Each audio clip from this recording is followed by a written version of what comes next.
Story 1. The mall that never closed. If you think this story is disturbing, wait until you hear the 7th one. That one still keeps me up at night. But this happened first. And it started on a Tuesday. When I took the overnight security job at Riverside Mall in Ohio, I thought it would be easy money. The mall had been slowly dying for years. Half the stores were empty. The food court had only 3 places left open. Most nights, the only sounds were humming fluorescent lights and the echo of my own footsteps.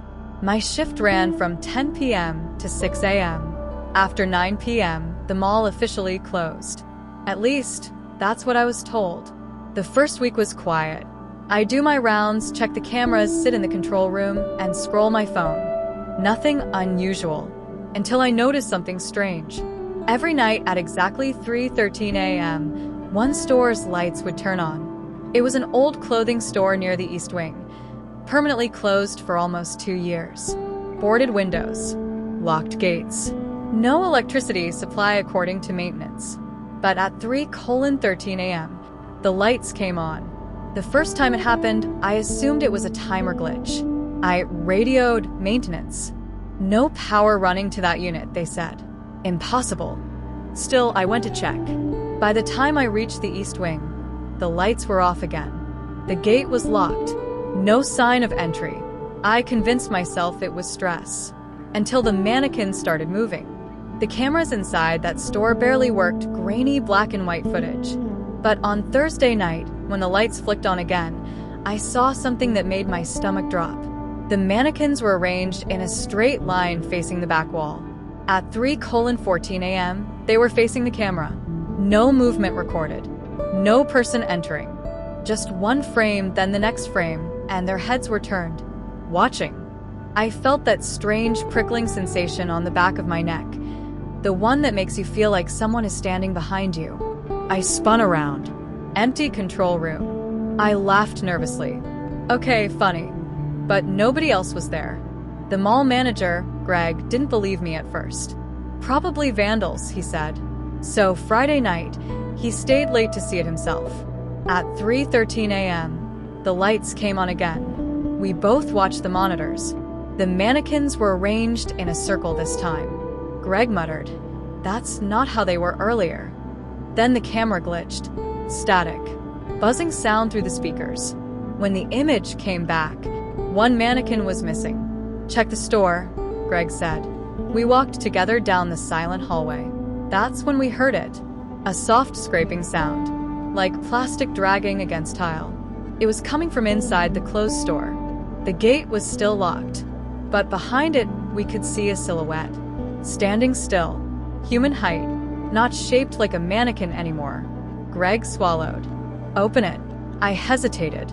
"We shouldn't." "Open it."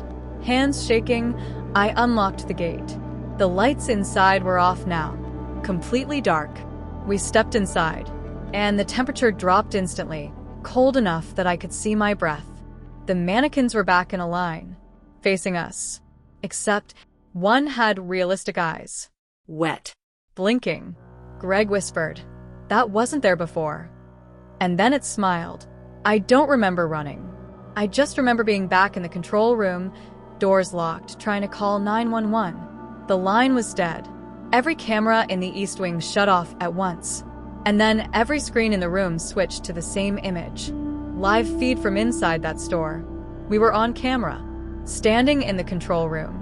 But the version of us on screen wasn't moving. They were frozen. And behind them, something tall stood in the doorway. Greg slowly turned around. There was nothing there, but on the screen, the tall shape leaned closer to the frozen version of us. Its head tilted unnaturally. Then the screen went black. The next morning, Greg quit. He didn't give notice. He just left his badge on the desk and walked out. I almost did too, but curiosity is dangerous. Saturday night, I stayed. Alone. At 3:13 a.m., the lights came on again. This time, I didn't go to the store. I waited, and something unexpected happened. Instead of glitching, the camera showed movement. The mannequins were walking. Slow, stiff steps. Toward the gate. Toward the hallway. Toward me. One by one, they stopped right outside the store entrance. facing down the corridor that led to the control room. Like they knew where I was. The hallway lights flickered, and I heard footsteps. Behind me, I didn't turn around. I remembered something my grandmother once said. Some things only want you to notice them. If you don't, they lose. So I stared at the monitors. Didn't react. Didn't move. Didn't acknowledge. The footsteps stopped.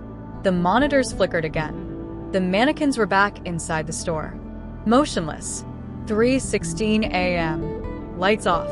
Sunday night, nothing happened. Monday night, nothing. It never happened again.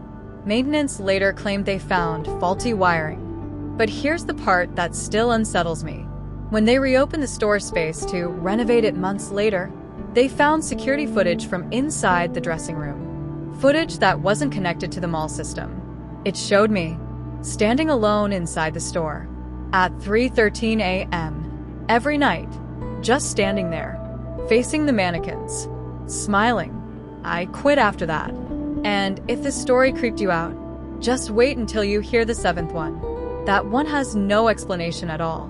If you enjoy slow burn bedtime horror stories like this, make sure you subscribe so you don't miss the next one. The mall has many more secrets, and some of them are worse than this. Story 2. The last customer in the food court. If you've ever stayed late at a mall food court, you know how strange it feels after closing. The chairs are upside down. The lights are dimmer. The music is turned off. And every sound echoes longer than it should. But what happened to me at Westbrook Mall in Illinois made me realize something terrifying. Sometimes one customer never leaves. I was 19 when I got hired as a night janitor.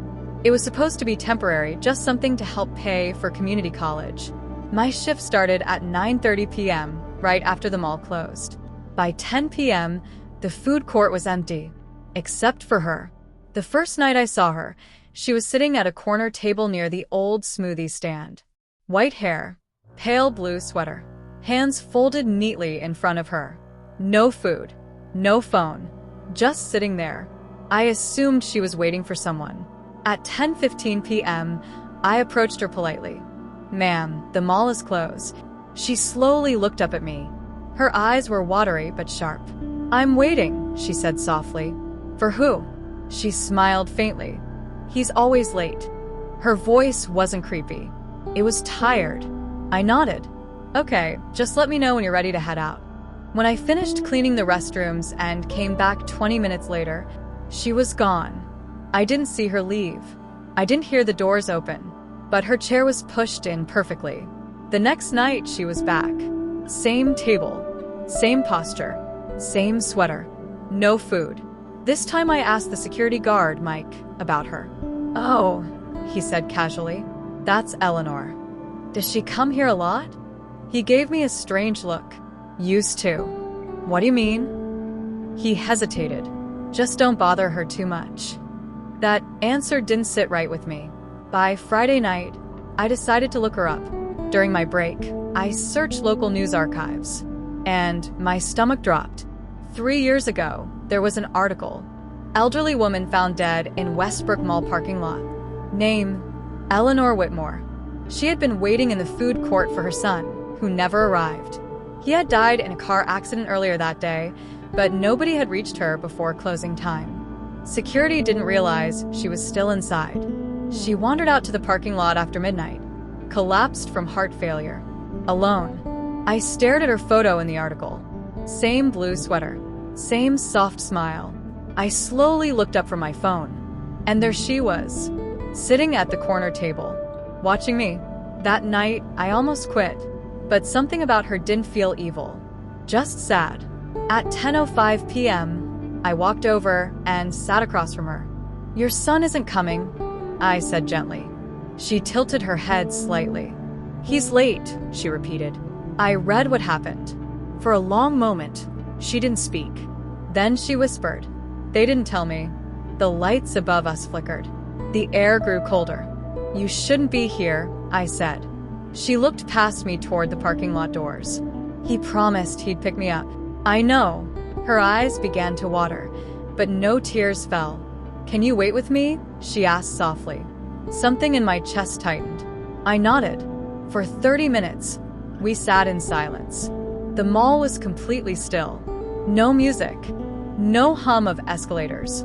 Just the faint buzzing of fluorescent lights. Then the overhead speakers crackled. An automated voice announced, "Attention! The mall will be closing in 5 minutes." That was impossible. We had already been closed for an hour. Eleanor's eyes widened. "He's here," she whispered. The main entrance doors, which had been locked, slowly slid open. Outside, the parking lot lights flickered on one by one. A car pulled into the lot. Old sedan. Headlights too bright. Engine humming softly. I stood up. "Ma'am, I don't think." But she was already walking. Her steps were smoother now, less fragile. As she reached the doors, she turned back to me, and for the first time she looked solid, alive. "Thank you for waiting," she said. The car door opened. A young man stepped out. His face was shadowed, but he wore a familiar smile. She took his hand. They both got into the car and drove off. The door shut behind them. The lights returned to normal. The speakers went silent. The next morning, I checked the parking lot cameras. Nothing. No car. No movement. Just me standing alone near the entrance at 10:42 p.m., staring at empty space. But here's the part that still gives me chills. When I clocked out that night, my time card showed something strange. Under supervisor approval, it read, "Eleanor Whitmore, verified," and I was credited with an extra hour of pay. No one in payroll could explain it. They said the system never had anyone by that name. But the money stayed in my account. Every year since then, on the anniversary of her death, an extra hour of pay appears in my bank. No source. No explanation. Just a deposit labeled, "Thank you for waiting." I don't work there anymore. But sometimes I wonder, if I hadn't sat down with her, would she still be waiting? Or would someone else have taken her place? And if you think this one was unsettling, just wait until story 7. That one doesn't end peacefully. If you enjoy slow, atmospheric bedtime horror stories like this, the kind that creep in quietly, make sure you subscribe. Because the mall still has 8 more stories to tell. And some of them are far darker than this one. Story 3. The Abandoned Anchor Store. Most malls have one. That massive department store at the end of the building. The one that used to be full of perfume counters, escalators, and holiday decorations. And then one day, it just closed. At Lakeview Galleria in Pennsylvania, ours shut down after filing bankruptcy. Overnight, it became a hollow shell attached to the mall like a dead limb no one could amputate. But it didn't stay empty. Not really. I worked at a sneakers store near the West Wing. I was 22, saving money to move to Chicago. The abandoned anchor store sat at the very end of my corridor. Its entrance was blocked by a metal security gate and black plastic sheeting behind the glass. The lights inside were permanently off. At least, that's what management told us. The first strange thing I noticed was the smell. Every night around closing time, a strong wave of perfume would drift into our store. Not cheap perfume. The kind they spray at high-end cosmetic counters. Sweet. Floral. Overpowering. My manager, Tasha, noticed it too. "Probably air vents," she said. But the anchor store had no power. No running HVAC. No active connection. Yet the scent kept coming. And it always started at 8:47 p.m. Exactly 13 minutes before closing. One Thursday, curiosity got the better of me. When my shift ended, instead of heading to the employee exit, I walked toward the darkened anchor store. The perfume was strongest near the gate, almost suffocating. Through the black plastic, I thought I saw light. Not overhead lighting, more like flickering, like candles. I pressed my face closer to the glass. And for a split second, I saw movement. A shadow walking across the second-floor balcony inside. Impossible. There was no electricity. No maintenance crew scheduled. Nothing.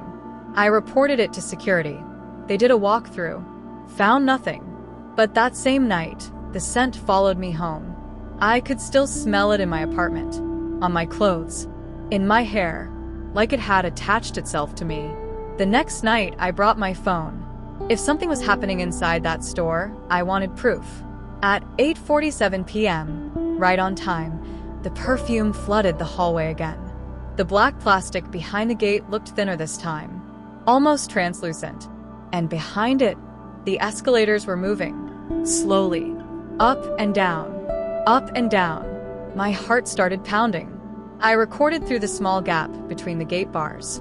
Zoomed in. The second-floor balcony had mannequins lined up along the railing. But these weren't the generic white plastic ones. These looked detailed, realistic, and dressed in modern clothing. Clothing that matched stores still open in the mall. One mannequin's head turned slightly toward me. The escalator stopped. Everything went silent. Then my phone screen glitched. Static. Black. When it came back on, I wasn't recording the store anymore. I was recording myself, standing inside it, on the second floor, holding my phone, filming the dark hallway outside. I dropped the phone. It clattered against the tile behind me, but that couldn't be right. I was still outside, wasn't I?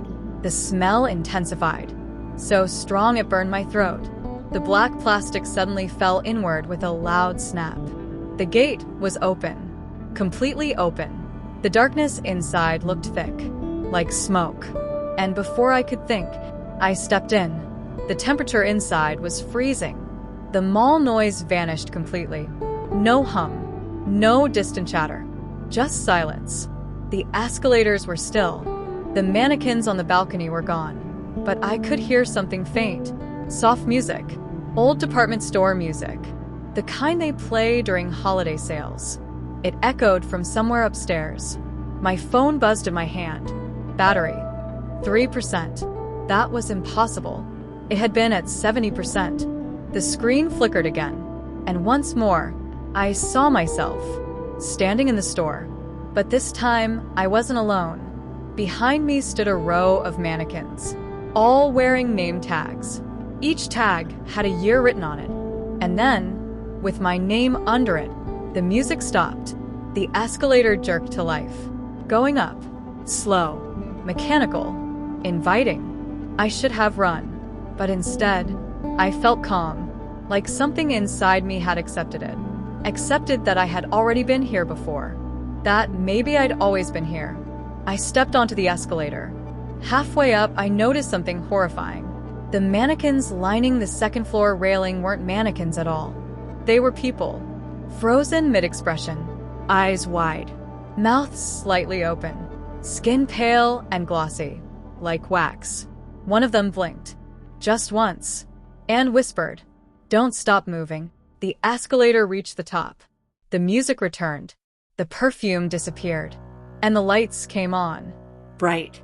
Blinding. The store looked brand new. Fully stocked. Customers browsing racks. Cash registers ringing. As if it had never closed. A woman approached me in a red blazer. "Welcome to your first shift," she said, smiling. She handed me a name tag. It read, "Assistant Manager." Salary triple what I was making before. Benefits included. Full-time. I felt proud, successful, like I had been chosen. Then I glanced at the front entrance. There was no gate anymore. No black plastic. Just a wall. Solid concrete. No exit. The next morning, my coworker Tasha told security I never clocked out. They checked cameras. Footage showed me walking toward the anchor store, then turning around, and leaving the mall, alone. They never saw me enter. But here's the part that still circulates among employees. Every night at 8:47 p.m., a strong wave of perfume fills the West Wing. And if you look closely through the cracks in the boarded entrance, you can see a new mannequin on the second floor, wearing modern sneakers, holding a phone, with a name tag that reads my name. If this story unsettled you, just wait, because the seventh one, there are no mannequins in that one, and no peaceful endings. If you enjoy slow, cinematic mall horror stories like this, make sure you subscribe. There are 7 more to go, and the deeper we go into this mall, the darker it gets. Story 4. The Mall Santa Secret. Every mall has a Santa during Christmas. It's supposed to be cheerful, bright lights, fake snow, crying toddlers, parents holding cameras. But at Greenridge Mall in Colorado, one December changed everything. And it started with something small. Children refused to sit on Santa's lap. I wasn't even supposed to be involved. I worked part-time at a toy store across from the holiday display. I was 20, home from college for winter break. The Santa that year was new. Tall, broader than most, real beard, deep voice. Parents loved him. Kids didn't. The first day, 3 children started screaming the second they saw him. Not normal crying. Not stranger danger crying. Screaming like they recognized something. One little boy kicked and shouted, "He knows my room." The parents laughed awkwardly. Kids have wild imaginations, they said. But the boy wouldn't stop shaking. Over the next week, it kept happening. Kids would sit down, Santa would lean close, and they'd whisper something. Then they'd freeze and refuse to speak. One little girl fainted. That's when the mall manager asked security to quietly run a background check. Nothing. No records. No driver's license history. No social media. The temp agency that hired him claimed paperwork was processed, but their system had no employee under that name. It was like he didn't exist before November. I started paying attention. Santa had a habit. Every time a child sat down, he didn't ask what they wanted for Christmas. He asked, "Have you been sleeping well?" Strange question. One evening, I stayed late to close up the toy store. The mall was nearly empty. The Christmas lights dimmed to night mode. Santa's workshop area was supposed to be shut down by 9 p.m., but at 9:30, I saw movement. He was still there, sitting alone in the red velvet chair. No music playing, no children around, just staring forward. I don't know why I walked closer. Curiosity is dangerous. As I approached, I heard whispering, multiple voices, soft, childlike, coming from behind him. I stepped around the display carefully. Behind the big decorative fireplace backdrop, there were photos, hundreds of them, Polaroids, all of children who had visited Santa. Each photo had writing underneath, addresses, bedtimes, notes like, second floor bedroom, window doesn't lock, parents work night shift. My stomach dropped. This wasn't festive. This was surveillance. I backed away slowly. That's when his voice came from directly behind me. "You're not on my list." I turned. He was much taller up close. His eyes weren't warm. They were calculating. "How long have you been standing there?" he asked softly. I was just closing," I stammered. He smiled. "You should be careful wandering at night." His hand rested on my shoulder. It was ice cold and too strong. The next morning, I went straight to management. They called police. By the time officers arrived, Santa was gone. The entire workshop display had been packed up overnight. The temp agency denied ever sending someone to that location. No security footage showed him entering or leaving, only arriving. On the first day of December, walking in through the main entrance at 5 a.m., no vehicle visible, just appearing from the dark parking lot. Here's where it gets worse. Police tracked several addresses listed in the photos. 2 families had reported attempted break-ins. One child claimed he saw Santa standing outside his window at 2 a.m. No footprints, no forced entry, just the feeling of being watched. The mall quietly canceled the rest of the Santa season. They blamed staffing issues. But parents talked. Rumors spread. Greenridge Mall's Christmas traffic dropped by half the following year. 3 months later, something strange happened. I received a letter. No return address. Inside was a small gift box. Red wrapping paper. My name written neatly in gold ink. My hands trembled as I opened it. Inside was a Polaroid of me, standing in the toy store, taken from outside the glass, at night. Underneath, written in neat handwriting, "You've been sleeping well." That night, I didn't. I barely have since. But here's the part that makes this story different from the others. He never came back to that mall. There were no more sightings in Colorado. But over the next 2 years, other malls in different states reported similar incidents. Temporary Santas. No background history. Children reacting in fear. whispers about bedrooms. By the time authorities investigated, he was gone. Again. No fingerprints. No ID. No record he was ever hired. Almost like he only exists in December. And only where children believe. Every Christmas, I still check my locks twice. I installed cameras, motion lights, security system. Nothing unusual ever appears on footage. But sometimes, at exactly 2:00 a.m., my hallway camera glitches for 5 seconds. Just static. And during those 5 seconds, my bedroom door creaks slightly open. Just an inch. As if someone is checking. To see if I've been sleeping well. If you think this one was disturbing, wait until story 7. That one doesn't involve children. It involves something much worse. If you enjoy these slow-burn, cinematic bedtime horror stories set in places that should feel safe, make sure you subscribe. There are 6 more mall secrets waiting. And each one goes deeper than the last. Story 5. The elevator to Sublevel 3. Every mall has restricted areas. Storage rooms. Maintenance corridors. Utility floors customers never see. At Harbor Point Mall in Maryland, there were officially 2 basement levels. B1 for employee parking. B2 for storage and mechanical. There was no B3. At least, not on the directory. But late one night, I saw the button. And I pressed it. I was working loss prevention, basically undercover security. My job was to watch for shoplifters and monitor cameras after closing. The mall shut down at 9 p.m. By 10 p.m., only employees and cleaning crews remained. Around 11:40 p.m., I was riding the West Wing elevator down to B2. The control panel was standard. Lobby. Second floor. B1. B2. But that night, a faint light flickered beneath B2. A small circular button. Unlabeled. I leaned closer. As if reacting to my attention, it lit up clearly. B3. I froze. We didn't have a B3. I'd worked there 8 months. I'd seen the building schematics. 2 basement levels. That was it. The elevator hummed softly. The door stayed open. Waiting. Curiosity won. I pressed B3. The door slid shut immediately. No delay. No hesitation. The elevator began descending. Longer than it should have. Much longer. We passed B2. Then kept going. The digital floor indicator flickered between blink and static. My phone lost signal. Then Wi-Fi.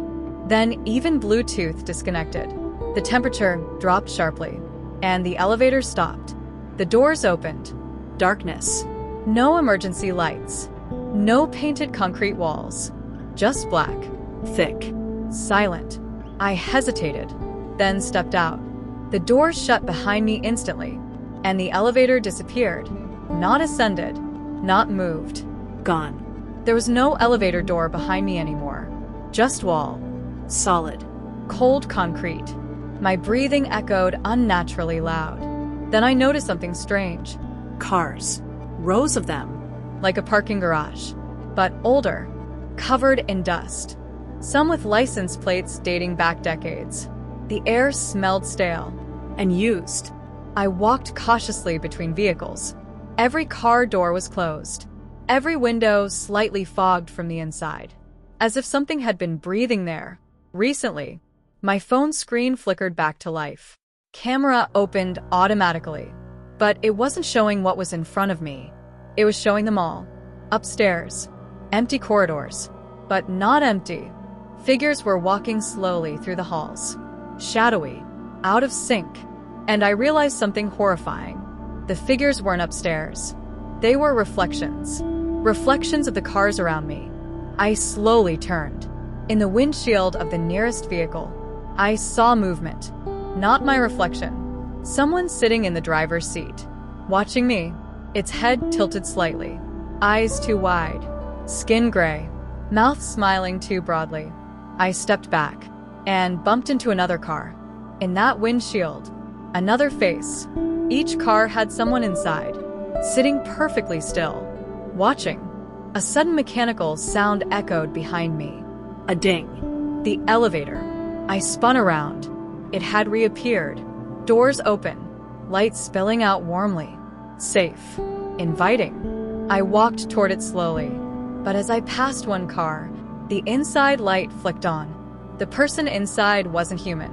Its arms were too long, fingers pressing against the glass, whispering, "Stay." Then another car light flicked on, and another, and another. All the figures began pressing against their windows. Silent screaming, smiling. The elevator dinged again. Impatient, I ran, dove inside, slammed the lobby button. The doors closed just as something pale and elongated lunged from the darkness. The elevator shot upward violently, faster than normal, lights flickering wildly. When it stopped, the doors opened to the bright, normal mall lobby. Christmas decorations still hanging, music playing faintly. Everything normal, as if nothing happened. I stumbled into the security office, reviewed camera footage. The elevator never left B2. According to recording, I stepped inside, stood there for 14 seconds, then exited calmly. Alone. There was no B3 button on the footage, only B1 and B2. I checked the physical panel again. The B3 button was gone, completely smooth metal where it had been. The next week, something changed. Missing persons reports increased. All employees, all last seen working late shifts, and each one had something in common. Their car was still parked in B1, but their keys were missing. Then one night, while reviewing garage cameras, I noticed something chilling. On the B2 parking feed, a third ramp appeared briefly on screen, leading down, just for one frame, then gone. Later that night, as I walked past the elevator again, the faint circle beneath B2 flickered. Just once. Inviting. This time I didn't press it. Instead, I taped over the panel. The next morning, maintenance asked why I had damaged property. I hadn't. The tape was neatly folded and placed on the security desk, and written on it in black marker, "Level 6 is filling." We didn't have 6 levels. Here's the part that still haunts me. 2 months after I quit, I received a job offer. Higher salary, full benefits, overnight operations supervisor.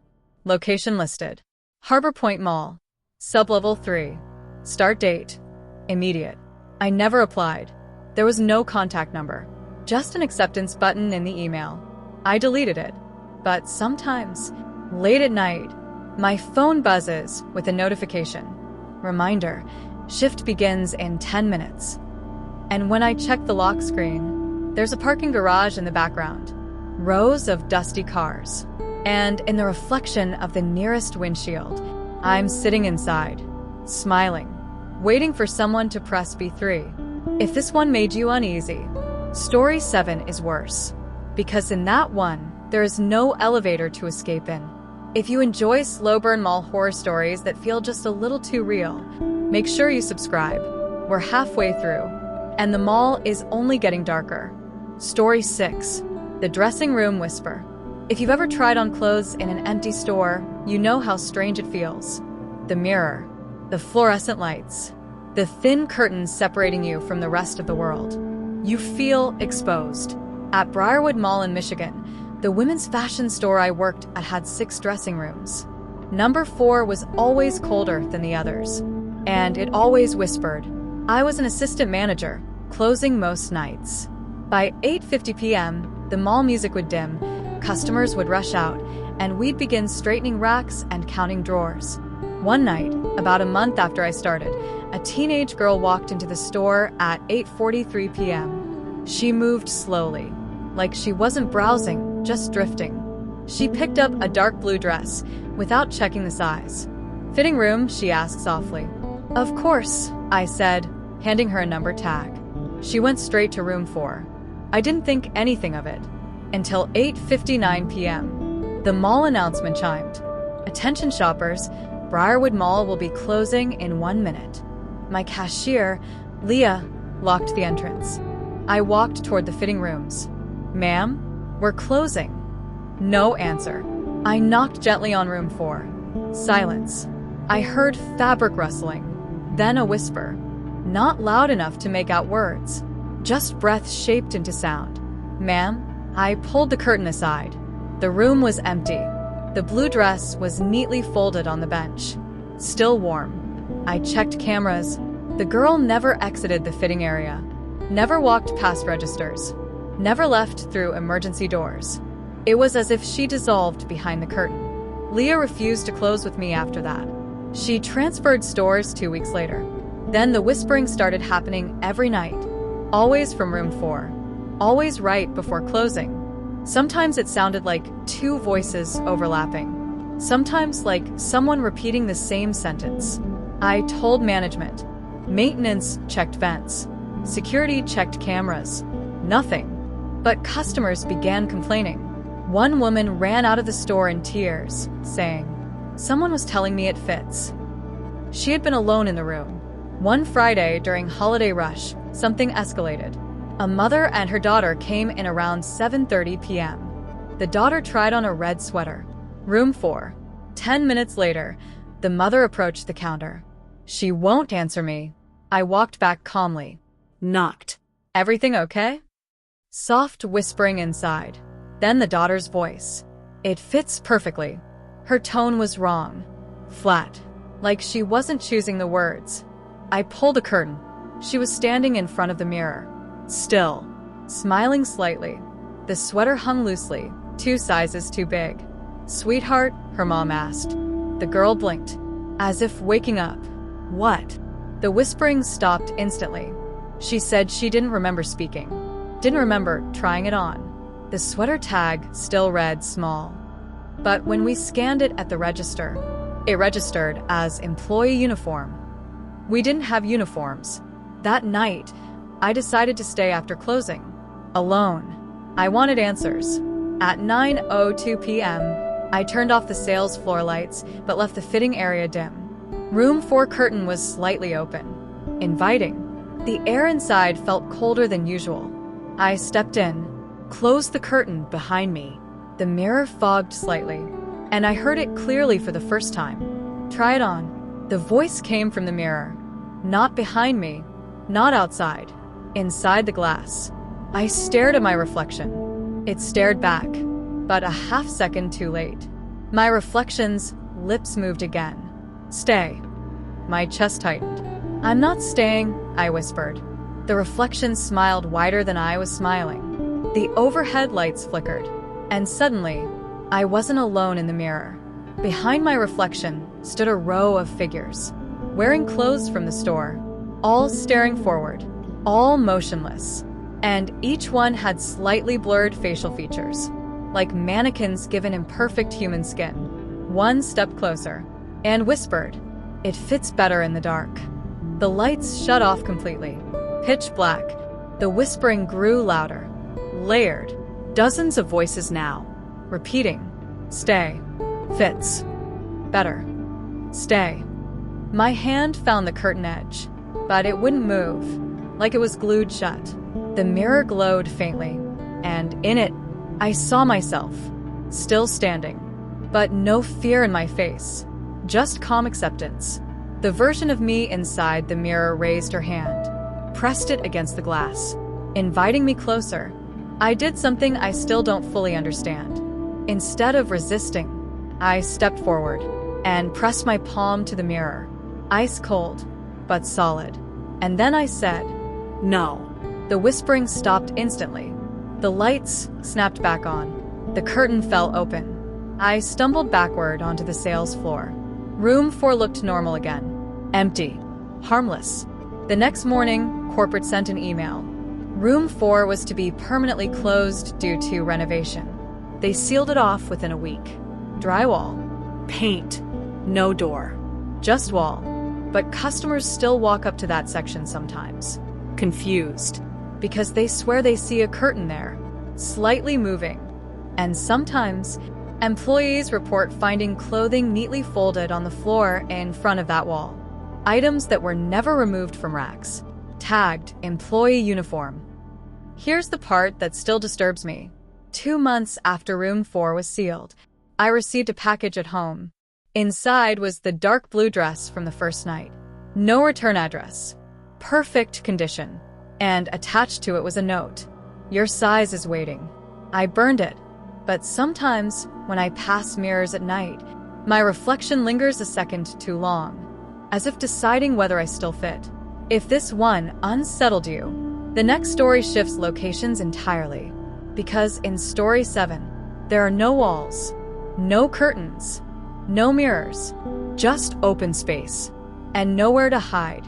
If you're enjoying these slow-burn mall horror stories designed for late-night listening, make sure you subscribe. We have 4 more to go, and the worst ones are still ahead. Story 7. The arcade machine that wins back. If you've ever walked past a mall arcade after closing, you know the sound. Even when everything is turned off, something still hums. At Northgate Mall in Arizona, the arcade was small but popular. Neon lights, racing games, claw machines, and one machine no one remembered installing. It was called Win Back. I wasn't an employee. I was just there with friends one Saturday night during senior year. The arcade was packed. Flashing lights, loud music, kids yelling. In the far corner, near the emergency exit, stood an older machine. Black cabinet. No branding. No coin slot visible. Just a single screen and one glowing button. On the screen were simple words. Insert name. My friend Tyler laughed. Probably some dumb horror game. He tapped the screen. A keyboard appeared. He typed his name. Tyler. The button lit brighter. Press to play. He hit it. The screen went black.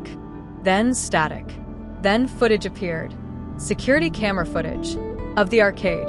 Live. We saw ourselves standing there. Watching the screen. Tyler laughed nervously. Okay, that's actually cool. The camera angle shifted. Now it showed the parking lot outside. Then the food court. Then the escalators. All live feeds. Then the screen zoomed in. Back to the arcade. Zoomed closer. Closer. Until only Tyler's face filled the screen. The image froze. A loud mechanical sound echoed inside the cabinet. Then a ticket printed out from a slot we hadn't noticed before. Tyler grabbed it. Instead of points, it read, "Redeemed." We laughed it off. Glitchy marketing stunt. Probably tied into mall security cameras. But here's what changed the mood. Tyler checked his phone. No signal. None of us had signal. Wi-Fi was gone too. The arcade music cut out abruptly. The other machines powered down, one by one, until only Win Back remained glowing. The screen flickered again.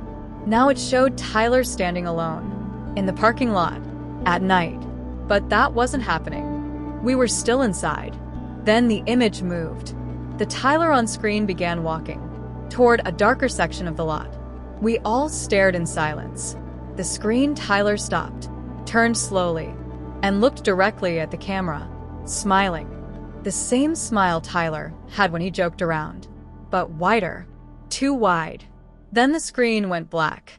The machine powered off. Everything in the arcade turned back on instantly. Music resumed, lights flashing, like nothing happened. Tyler tried to laugh. Okay, that was messed up. But his voice shook. The next morning, Tyler didn't answer texts. Didn't show up to school Monday.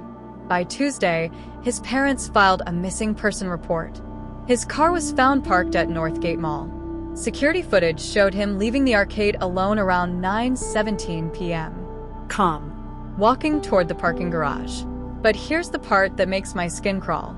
At 9:18 p.m., footage shows him still inside the arcade, standing in front of Win Back, smiling. 2 versions. Same timestamp, same clothes, different locations. Police investigated the arcade machine. It wasn't on inventory lists. The arcade owner swore it wasn't theirs. There were no serial numbers, no wiring connecting it to the mall systems. It ran on its own internal power source. Authorities confiscated it, or at least they tried. When they came back with a transport crew the next morning, the machine was gone. No drag marks. No damage to the carpet. Just empty space. 2 weeks later, I went back to the mall alone. I don't know why. Maybe guilt. Maybe denial. The arcade had rearranged slightly. And there it was. In the far corner again. Win back. Screen glowing softly. Insert name. My hands shook. I should have left. Instead, I stepped closer. The screen flickered. Without me typing anything, letters began appearing. My name, already entered. The button glowed bright. Press to play. I backed away. No. The screen changed. Security footage appeared again. This time it wasn't the mall. It was my bedroom. Live. I saw myself standing in front of the machine at the arcade. And on my bed, someone was sitting, back turned to camera, wearing Tyler's jacket. The screen zoomed slowly closer to the figure on my bed. It turned its head. It was Tyler, but not. His eyes were empty, mouth stretched too wide, and he whispered through the speakers, "Come with me back." The arcade lights flickered violently. The machine began printing tickets rapidly, dozens spilling onto the floor, each one red. Redeemed. I ran. Didn't look back. Didn't tell anyone. That night, I locked my bedroom door. Checked under the bed. Checked the closet. Nothing. But at 2:13 a.m., my phone buzzed. No caller ID. Just a notification. Arcade credit. 1 play remaining. Then another message. You can still win back. The power in my house flickered. For 3 seconds. And in those 3 seconds, my TV turned on by itself. Security footage filled the screen. Of me, standing in my bedroom, watching the TV, and behind me, someone stepped out of the dark hallway, wearing my face, smiling wider than I ever could. The power returned. TV shut off. Silence. Tyler was never found. Northgate Mall closed the arcade 6 months later. Official reason: declining revenue. Unofficial reason? Employees claimed that after closing, they could hear a single machine powering on. One glowing button. Waiting. And sometimes, if you walk past the empty arcade space late at night, you'll hear tickets printing. Slowly. One by one. As if someone just got redeemed. I told you this one didn't end peacefully. And we're not done. There are 3 stories left. And the last one, it explains why none of these events were random. If you're listening to this at night, maybe don't check your reflection in the TV. And if you enjoy these cinematic, slow-burn mall horror stories, make sure you subscribe, because the final chapters go deeper than you think. Story 8. The After Hours Cleaning Crew. If you've ever stayed inside a mall after midnight, you know something changes. The air feels heavier. The ceilings feel higher. Every sound carries too far. At Silverbrook Mall in Indiana, the overnight cleaning crew worked from midnight to 5 a.m. 5 people. Same team every night. Until there were 6. I joined the crew during a rough patch in my life. Needed steady money. Didn't ask questions.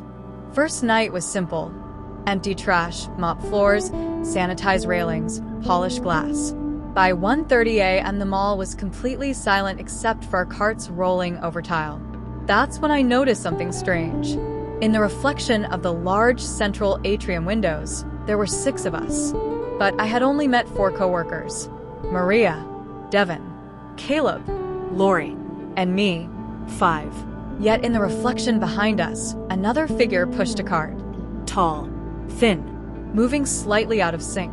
I turned around. No one there. Don't look too long, Maria said quietly without facing me. Look at what? She didn't answer. By the 3rd night, I learned the unspoken rule. Never count heads in reflections. Never respond if someone calls your name from another corridor. And never ride the escalator after 2 a.m. No one explained why. They didn't need to. At exactly 2:07 a.m. every night, the mall speakers made a faint clicking sound, like someone testing the intercom. But no announcement followed. Just silence. Then footsteps. Not ours. Heavy, slow, measured. Always from the 2nd floor. We were instructed to stay on the level we were assigned. If you were on 1st floor, stay there. If you were on 2nd, stay there. Never switch after 2 a.m. Why? I finally asked Devin one night. He paused mid-mop.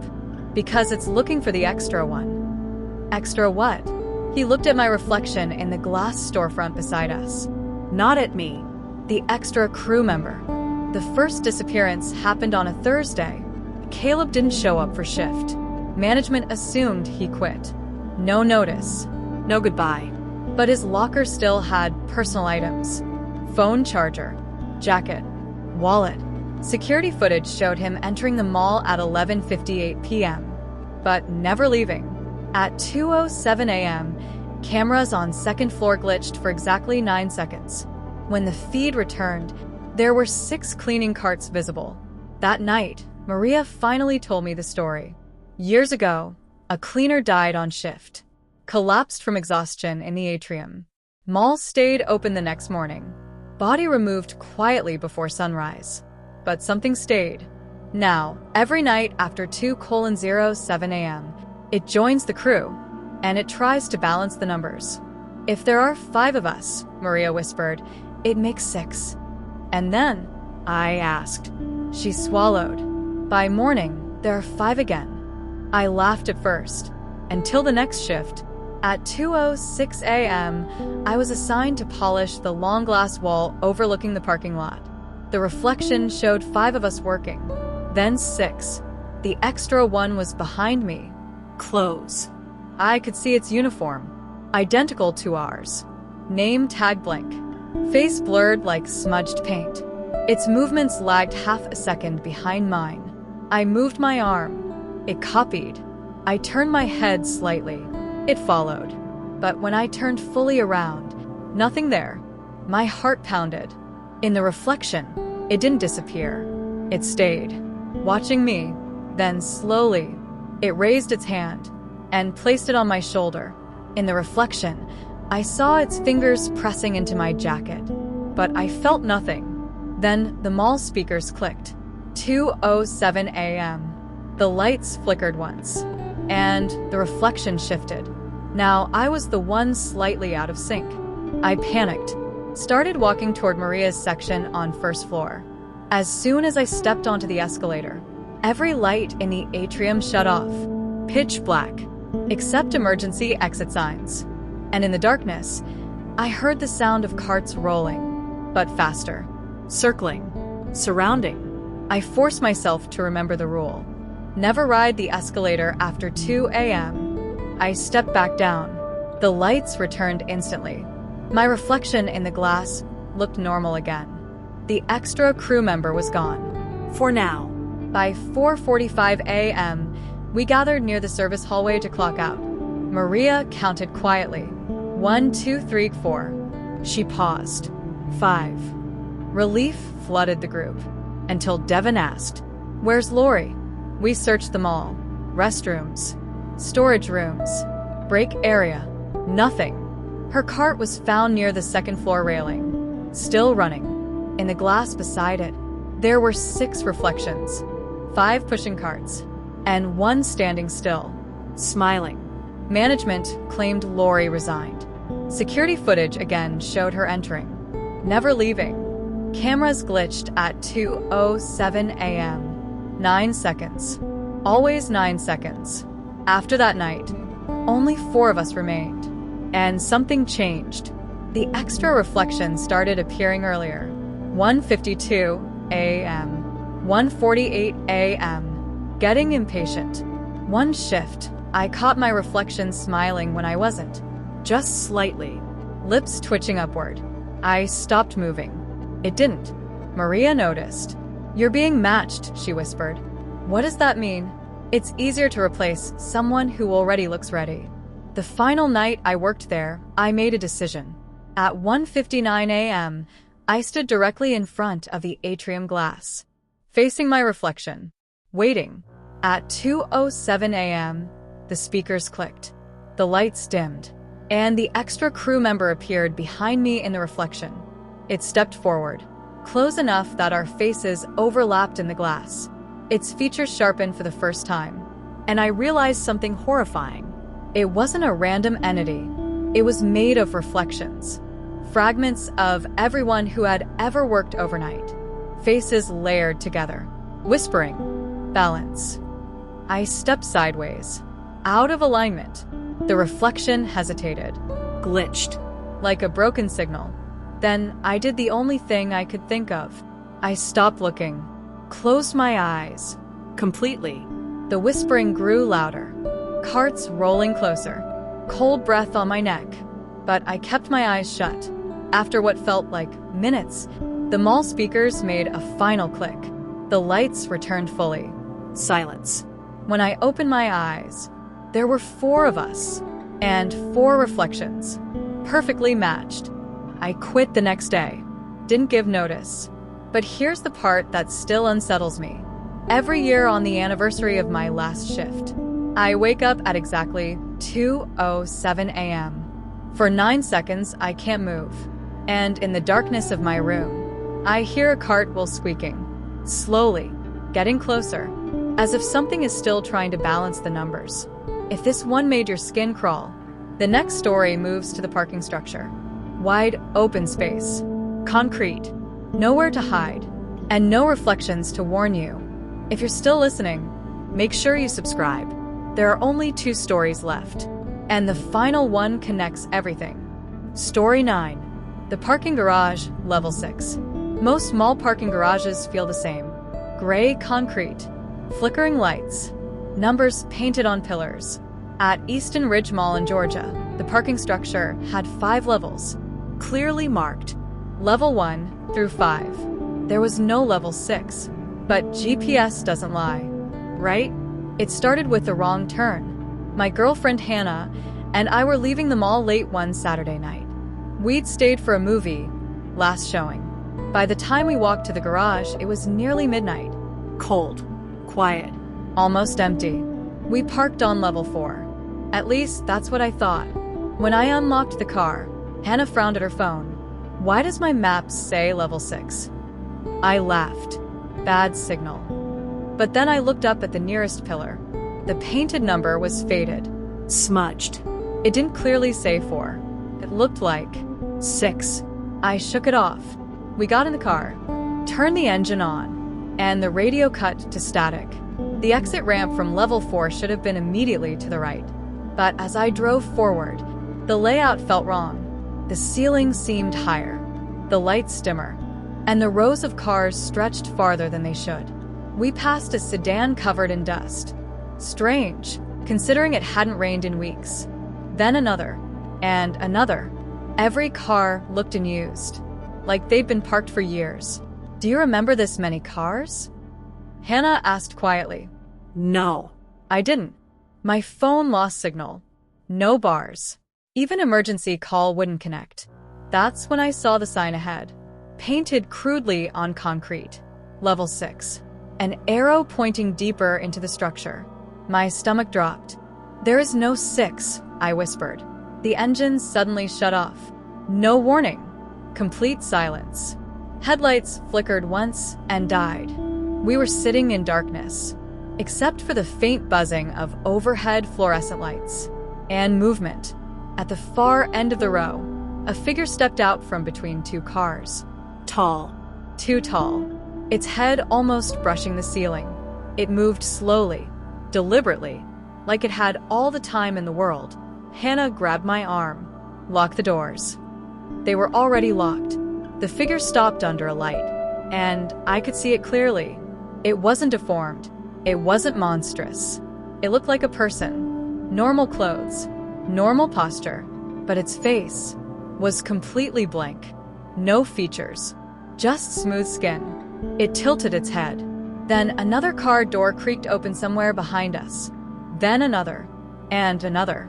We weren't alone. Every dusty car had someone inside.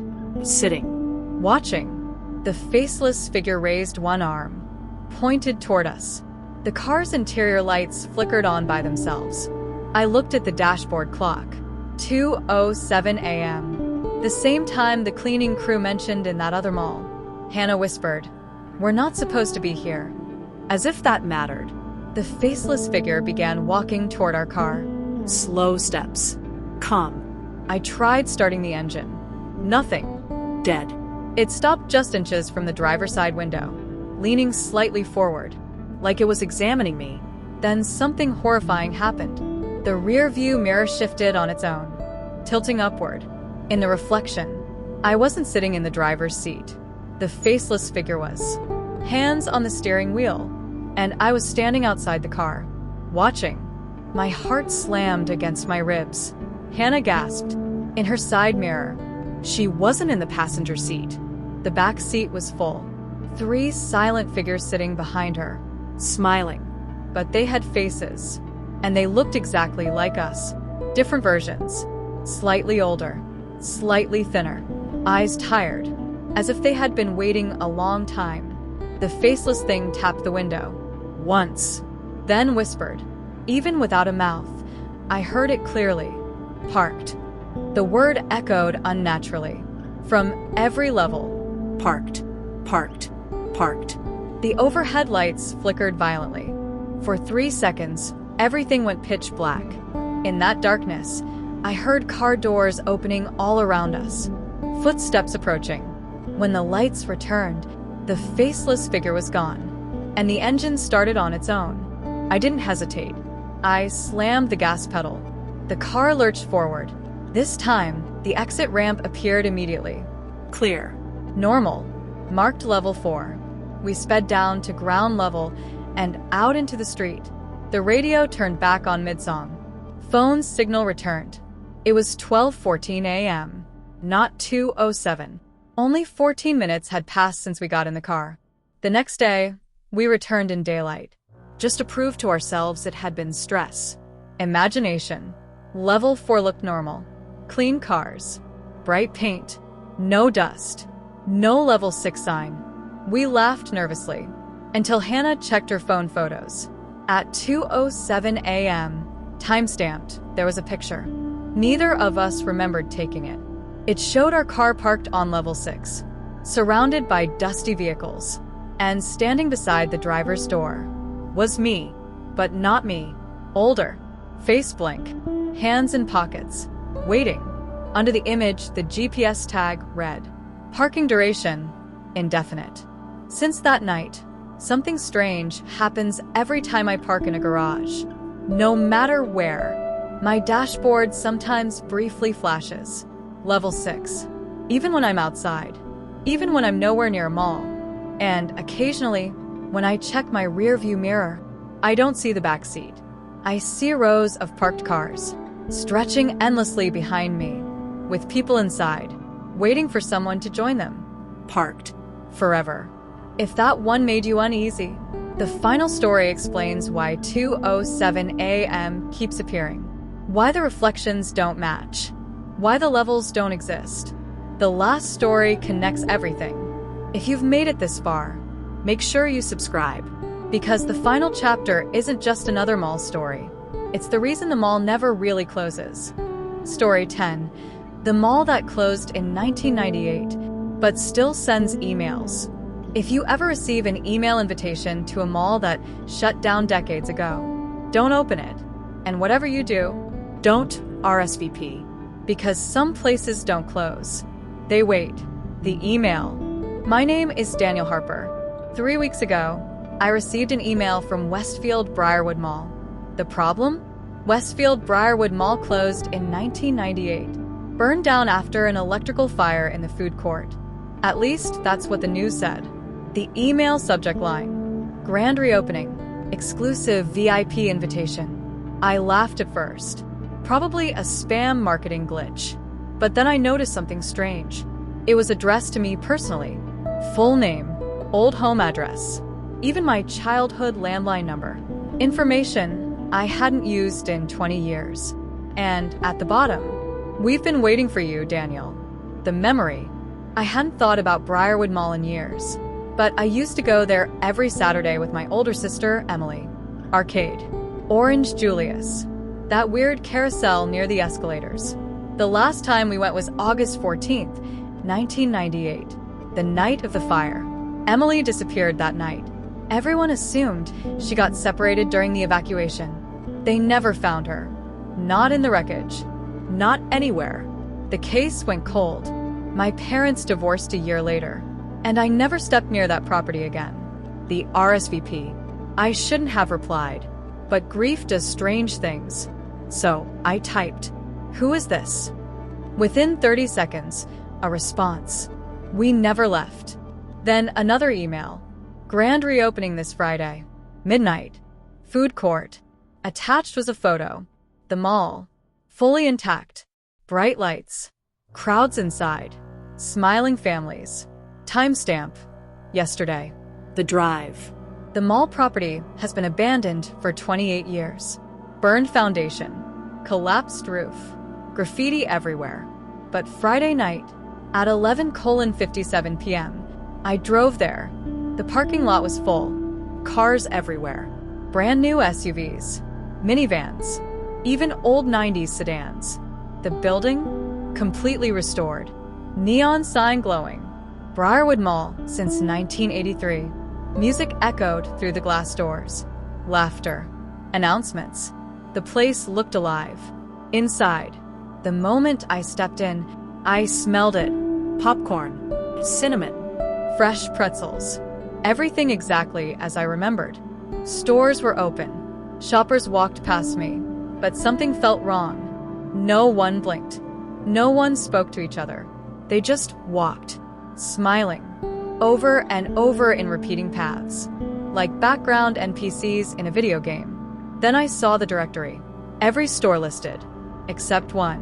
Where the old arcade used to be, it now read, Lost and Found, Level 2. The suspense.